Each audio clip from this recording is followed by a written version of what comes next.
ទឹកនំបញ្ចុកណាក៏អូបណាទឹកចុកនេះត្រីមានត្រីស្លាត្រីមួយក្រូចទុកហើយលបាយនេះលបាយនំបញ្ចុក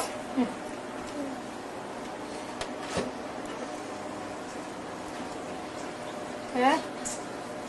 នំបញ្ចុកនេះក៏យូរទៅឆ្អិនដែរហើយបើកដាក់នៅ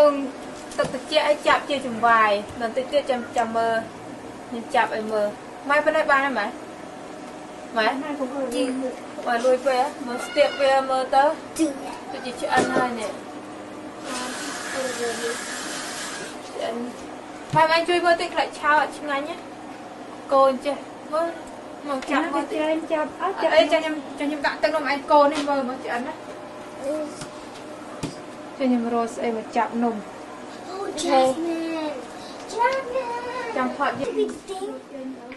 Yeah, me too. There's this way. នេះកូននេះនំចូលឆ្អិនអស់ហើយនេះវាឡើងចែងអូនអ្នកត្រូវហើយបានយកទៅចាក់នឹងទឹកត្រជាក់ឲ្យចាប់អូនម៉ាក់ឆ្អិនណាកូនជិះតែដាក់មកទៀតចឹងកូនដាក់ឆៅជីទៅណូដាក់ឆៅដាក់តាមើលចៅធ្វើនំចុកនៅស្រុកនេះដាក់ទឹកតិចពេកមិនដឹងអីឆ្អិនហើយតាចាំយកទៅដាក់នឹងទឹកនេះយកទៅចាក់ដាក់ទឹកត្រជាក់ឯនេះឡំមកខាងនេះកូនចិត្តយាយអីមួយទៀត